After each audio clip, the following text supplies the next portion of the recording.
Are you planning to apply to medical school next summer? Would you like to be accepted before Thanksgiving? Let's hear how this pre-med did it.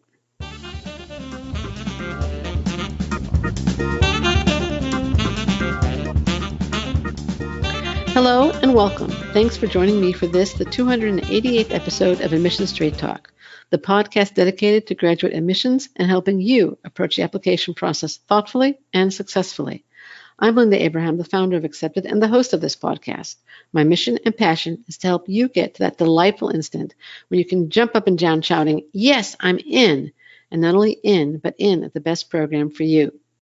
This episode of Admissions Straight Talk is brought to you by our upcoming live webinar, Get Accepted to Medical School in 2020, which will be presented on December 11th by Accepted's own Alicia McNeese-Nimonkar. Alicia will cover how to choose schools thoughtfully and strategically, apply early without compromising quality, prepare for interviews, and much more. You really don't want to miss this invaluable advice. Reserve your seat at accepted.com/medschool2020. Oh, and did I mention that the webinar is free? Just need to register, but it's free. Again, accepted.com/medschool2020. Our guest today, Ryan Crane, is happily anticipating the start of medical school. Accepted to medical school in October. He hasn't yet begun his studies, which will start this summer. In fact, he hasn't even totally chosen his medical school, but he knows he's in. I'm going to let Ryan tell most of his story, but here's a little bit of background. He graduated from Michigan State in 2016, where he was a bio major and also a member of the crew club and rowing team. He has worked as an emergency room nurse aide, research associate, and scribe. That's pretty bare bones. Let's get into the meat of Ryan's story of medical school acceptance. Ryan, welcome to Admissions Straight Talk. Hi, Linda. Thank you for having me today. Pleasure. Can you tell us a little bit about yourself, your background, where you grew up, etc.? Yeah, so I grew up in Traverse City, Michigan, which is a northern part of Michigan. And I went to primary school there, and I also attended 2 years at community college at Northwestern Michigan Community College before transferring to East Lansing, where I finished my undergraduate degree at Michigan State.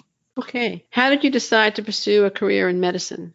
Well, I was always interested in science growing up. It was something that in high school and in middle school I was really interested in and something I was really good at. I think that it was probably the anatomy class my senior year of high school where we were doing cat dissections, and I just, it really clicked. And I was just really naturally kind of good at it and really interested in it. And the teacher actually had me kind of go around and help other students with their dissection labeling of all of the different anatomical landmarks. So that was kind of the first hint of it. And then I had a TBI after riding a bicycle, and so that's a traumatic brain injury, right? Yeah, traumatic brain injury. So I spent a lot of time in the hospital recovering from that. Wow. How long were you in the hospital? A couple weeks, and then several months kind of bouncing back and forth, talking to specialists and all of that. So, but through that experience, I was able to shadow a lot of different physicians and interact with a lot of different physicians and also nurses and PAs, and kind of realized that that was, what I wanted to do and where I wanted to go. After recovering, I started volunteering at Munson Medical Center in the ER in Traverse City, and I did that for a year and a half to kind of gain more exposure. So, I guess confirm your decision? Yeah, exactly. Now, you've had a number of different kinds of clinical experience. What did you feel was the most valuable one in terms of giving you that exposure and confirming for you that this is the right path? That's a challenging question. I think each of the different experiences that I've had have taught me something different about medicine. So, working as a nurse assistant, you get to have that one-on-one patient interaction, and kind of work on your own to develop this rapport with patients, develop a bedside manner. Mm-hmm. And then working as a medical scribe, you kind of get the flip action of that where you're working one-on-one with the physician and you're kind of taught to, think like a physician and make notes how they would. So I think that, I would have to be an advocate for having multiple different types of clinical experience. So you get an overall like holistic picture of the medical field. Okay, thank you. Now, was your 2018-19 application your first application to medical school or a reapplication? It was my first application that was completed. So I Okay. originally began filling out applications for the 16-17 cycle. So that would be 2 years ago, right? That was 2 years ago, yeah. Mm-hmm. And I was waiting for an MCAT score to come back, which wasn't what I had hoped for. So I ended up holding off that year. And then I began working with Alicia Nimankar from Accepted in anticipation of applying the 17-18 cycle. When did you start working with her? I'm just curious. I started working with her Approximately. I would say December before the 17-18 cycle. So I'd been working with her for a few months, before that. And then you decided to wait another year? Yeah. So after talking to Alicia, I kind of found some, weaknesses in my application. And together we decided that it would be better to hold off another year and apply once and, give myself the best opportunity for success. So Sure. What were some of the things she suggested that you do to strengthen your application? Well, there was kind of a lack of significant community service projects. I'd never done, any kind of international or domestic service project that was a long-term commitment. Mm-hmm. And also, my last semester as an undergrad was my lowest GPA. Ooh, So yeah. having that decreasing trend, which I didn't previously know, but it is apparently a death sentence. It's definitely does not bode well. Yeah. So I guess, did you at that point assume a volunteer commitment? Yeah, so I went back and I took some post-bac courses. Over the next year, I took 2 post-bac courses. And I also, I'd already been coaching for the crew team, but I continued doing that and also looked for other volunteer opportunities. So I started volunteering with Habitat for Humanity, building houses in the Lansing area, and also Greater Lansing Food Bank, and passed out food at their monthly distribution centers. And then through Michigan State, I participated in the alternative spring break program, where myself and a team traveled to Hazard, Kentucky, and spent our week over spring break building a house for a family in need. Very nice. And were you working throughout this period also? Mm-hmm. Yeah. For the last 2 years, I've worked as a lab manager and a research assistant at the Michigan State Exposure Science Lab. And then I was also working during that time part-time as a scribe at Michigan Heart Cardiology. So you were strengthening really multiple areas in your application. You were strengthening the academics. Did you retake the MCAT also? I had retaken the MCAT previously so I retook the MCAT in March of 17. So I had already had an MCAT score that I was happy with at that point. Okay. But originally, yeah, I did retake the MCAT. I ended up taking it 3 times. And the third time was a charm? Third time was the charm. Third time had a 14-point increase from my original. So. Oh, fantastic. Good for Thank you. Good for you.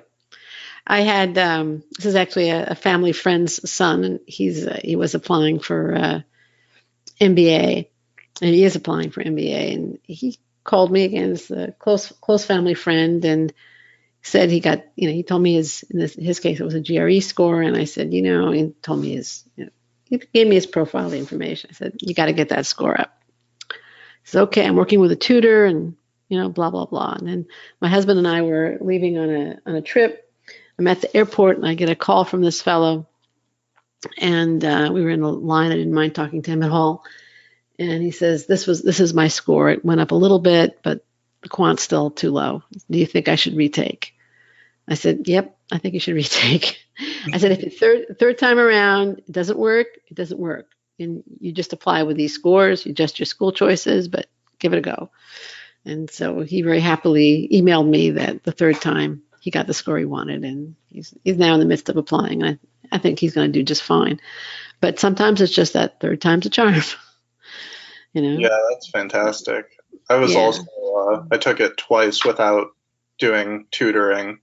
And then before taking it a third time, I set up to meet with a tutor and took the Kaplan course for MCAT. And then outside of that, I was studying, 6 to 10 hours a day, and I scheduled 17 full-length practice tests. So wow. Whoa. I bet you knew what to expect. 17 full. Whoa. Okay. That's pretty demanding. I guess you were determined, but it also paid off for you. Mm-hmm. Yeah. Okay. Yeah. Very happy.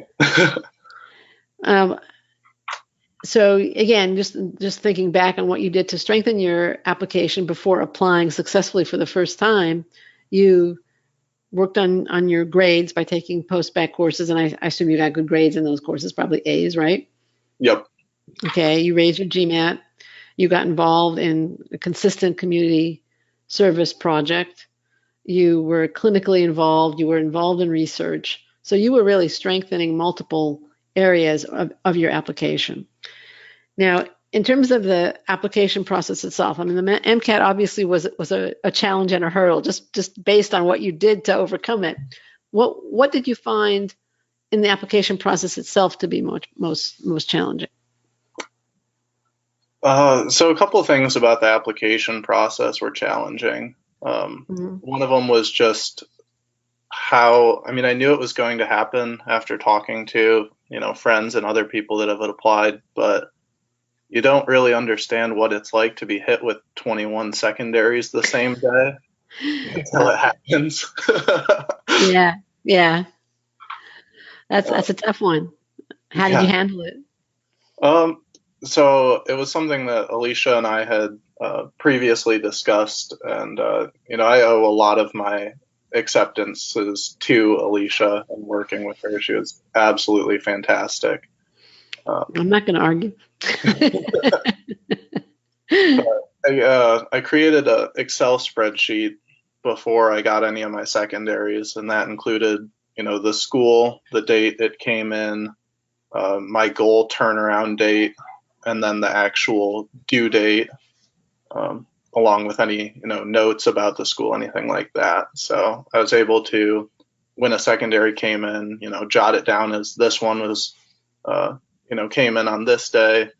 And then I had a goal of 1 week turnaround for all of my secondaries with a due date of 2 weeks. Uh-huh. So using that schedule, I was able to get all of my secondaries turned around within the 2 weeks with, the high priority ones, the Michigan schools. Yes. I turned all of those around in 1 week. So. That's fantastic. And how did you, we kind of skipped the secondaries, but how did you approach the primary application? When did you submit it? You had the personal statement and the most meaningful experience essays, activity descriptions. Again, when did you submit and how did you approach it? Okay.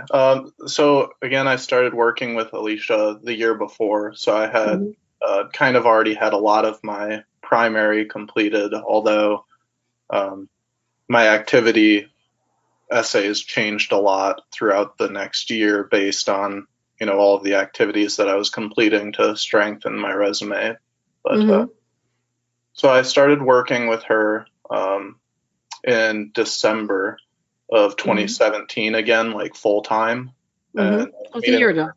yeah, so I was meeting with her once a week, working on the primary essays and drafting those along with the personal statement. And meeting with her once a week throughout up until I submitted, which was June 12th.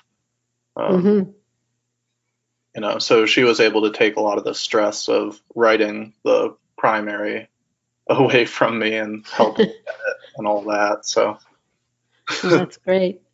And I assume she made sure that everything complemented each other, that there was minimal overlap, and that the activities, the most meaningful experiences, and the activities showed a diversity of experience. Because clearly, you have tremendous diversity of experience, right? You were on the rowing team, you had community service, you had research, you had all these different clinical activities. So you had a lot of different things to show. Yeah, working with Alicia, definitely, she was able to kind of demonstrate what I wanted to highlight out of each experience, and kind of help me put that into the most succinct and meaningful essay possible with only I think 700 characters. So you have a lot. Yeah, that's pretty sure. That's true. That's true. How many schools did you end up applying to? I sent out for primary, I sent out 19 allopathic schools and 9 osteopathic schools. And did you get secondaries from all of them or just most of them? Do you remember? I got secondaries from most of them, but I didn't end up filling out secondaries for all the ones that I received. So I sent out 15 secondaries for the allopathics and 8 secondaries for the osteopathics. And with the secondaries, I mean, the primary application is more about why you want to be an MD, why do you want to be a DO, what has prepared you for this path, right? The secondaries are much more about why do you want to go to this particular school? Why do you want this particular program?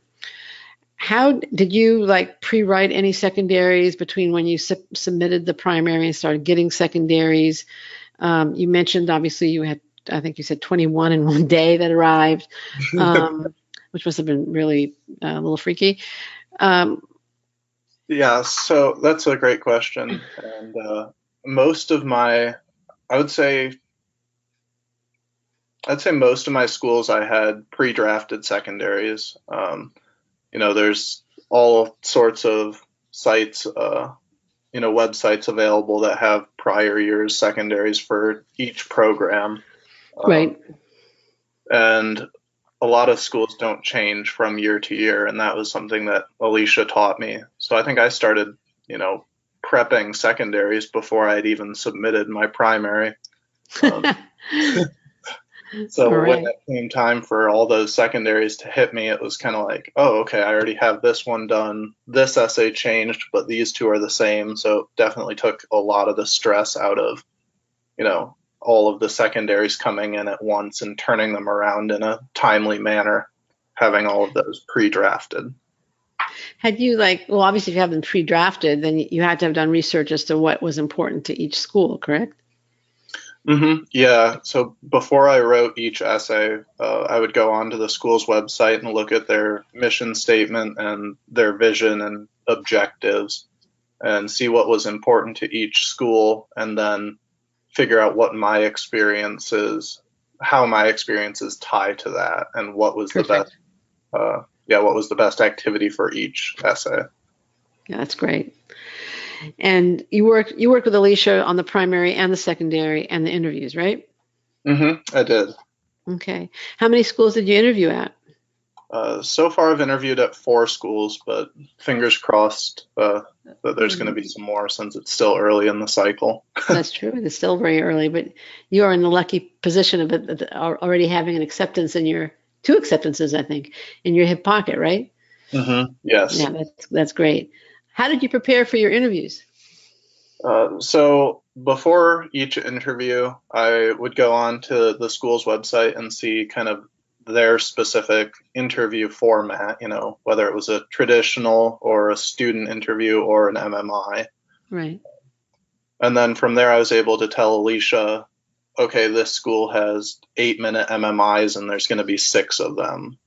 And then she would prepare questions, and we did mock interviews for, each of the schools that I interviewed at specifically, and then some more general mocks as well. I think overall I did 7 mock interviews with Alicia. Were they helpful? They were incredibly helpful. I was just, I went into each interview relaxed and just ready to attack it. There were no surprises after all the questions that she had asked me. And not only that, but also how she, gave feedback and, okay, this is what you did really well. This is what I was hoping that you would say here. And, really coached me through each of the questions and how to best present each of the answers. Okay. What are your plans for between now and the start of medical school? Clearly, you're starting medical school. I think right now the 2 schools that have accepted you are osteopathic schools, right? Yep. Yeah. Okay. And ultimately you'll, it depends, I guess, where everything falls out, but you're starting medical school. So again, what are your plans for between now and the start of medical school? So my plans from now until the start of medical school are pretty similar to my plans, for the last year. I'm going to continue working full-time as a research assistant at Michigan State. And I'm hoping, fingers crossed, to get out another publication or few publications in the next year, which would be huge. Do you want to continue or make research a part of your practice or your medical education? Certainly part of the medical education. Working with Michigan State and the Exposure Science Lab has really showed me the ties between medicine and public health, and that's kind of the research that I'm involved in right now. Mm-hmm. It seems really important going forward to continue researching public health and ways to mitigate common problems. Do you hope to get like a vacation in before you start medical school, or just? Yeah, so I think that I'll probably continue working until, I don't know, it depends because each school starts at a different time, but I plan to take a month off before starting school. That's probably a good idea. Just kind of relax.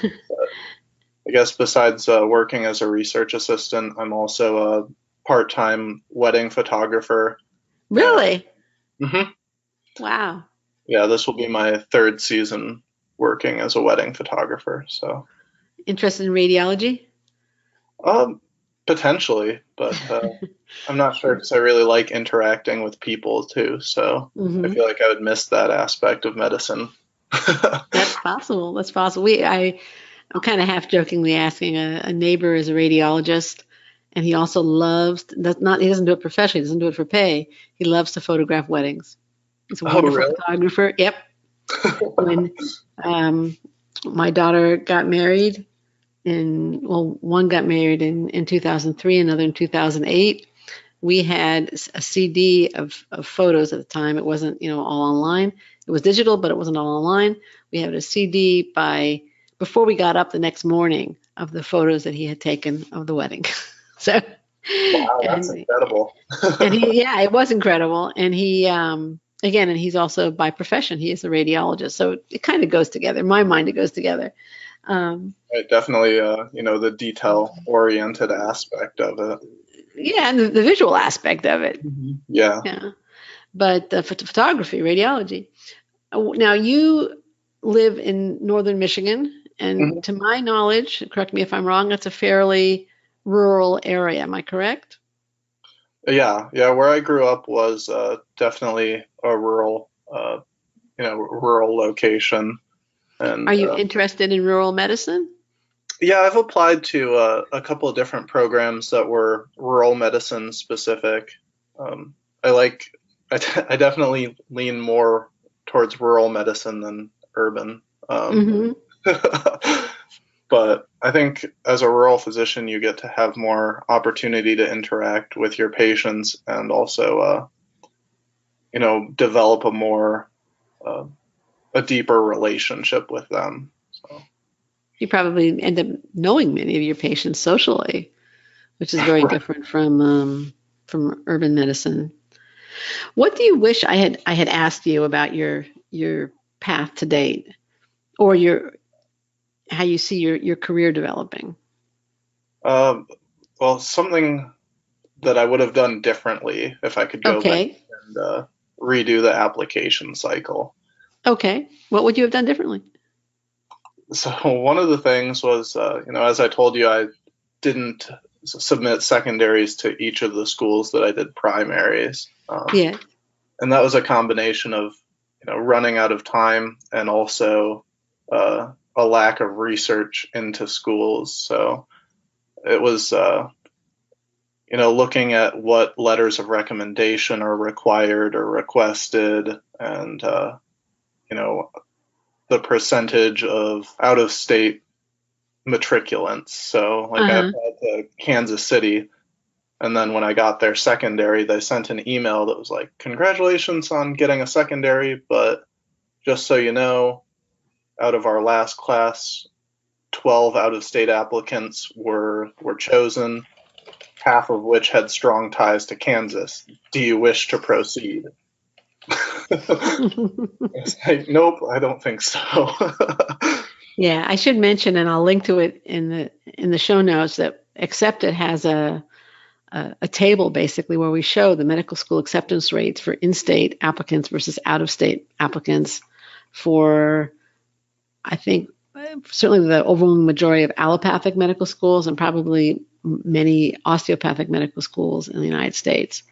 And sometimes the difference is, in our words, whopping or significant, and other times it's negligible or insignificant, and that makes a big difference. Now, would you prefer to stay in Michigan, or are you kind of just waiting, keeping your options open at this point? uh, yeah, I would stay in Michigan unless I got accepted to like a private institution elsewhere, just Mm-hmm. because of the financial differences. Sure. But yeah, again, still just waiting kind of to hear back from other programs about interviews and also acceptances. So Okay. Any last bits of advice you'd like to share with premeds? I mean, I think the last one was a really great one. So just to summarize, before we go on to any more, you would recommend that applicants, first of all, check out the in-state and out-of-state acceptance rates, which I completely agree with. And again, I will link to this resource. And then the other piece of advice would be that they, assuming that there is no enormous out-of-state disadvantage, that they submit more secondaries, or was that yeah, part of it? looking at the letters of rec was also something because, Uh-huh. after I'd submitted primaries and I went back and looked at each school and what they required, uh, Mm-hmm. like some schools wanted 3 science faculty, and I had already sent in all my letters of rec and had already requested all of those. So I only had 2. So I was like, okay, well, can't apply to this Right, program now. So right. So you need to understand that also. yeah, just more research into the programs altogether.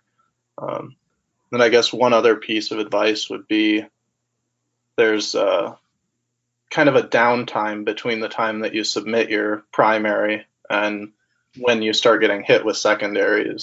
So, like I said, my primary was submitted June 12th, and I don't Yes. think I started getting secondaries until the first week of July. Okay. So It's about I, 3 weeks. yeah, so I would have worked on, if I could go back and do it again, I would have worked harder during those 3 weeks to, finish pre-drafting essays so that I had 100% of my schools pre-drafted when the secondaries started coming in. So Did you have to did you find that a lot of the questions, or just a few of the questions, or any of the questions had changed from the previous year's questions that you used? there were certainly schools that changed a lot of their questions, but then there were also schools that changed none of them. And Mm-hmm.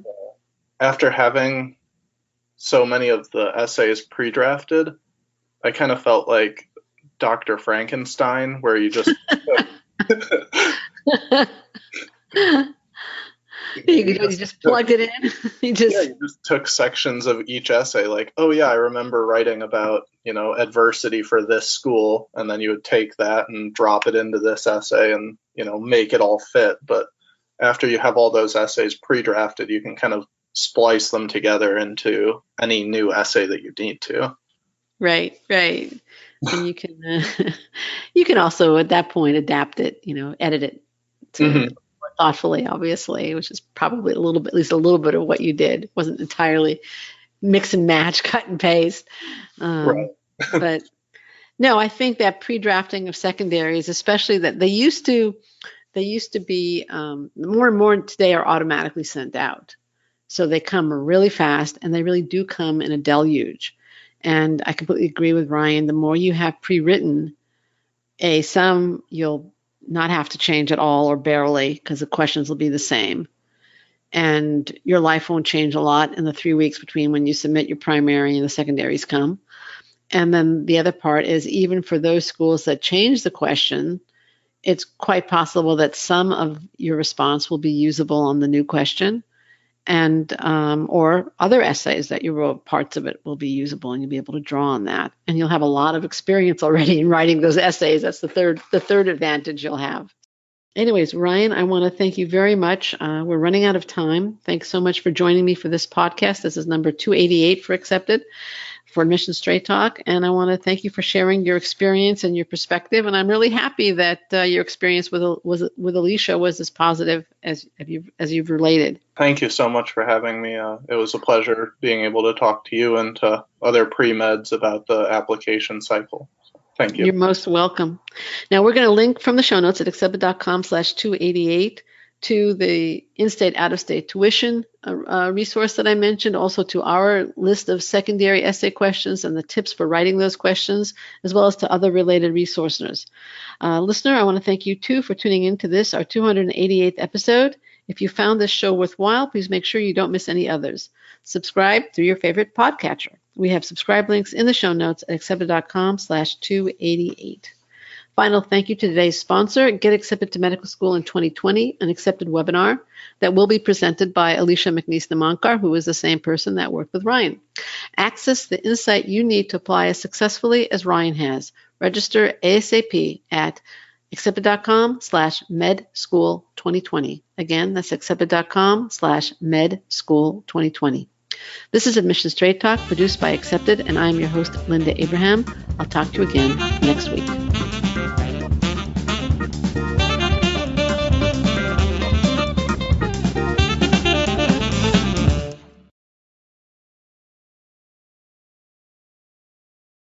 Our theme music is provided by podcastthemes.com. podcastthemes.com. podcastthemes.com. podcastthemes.com.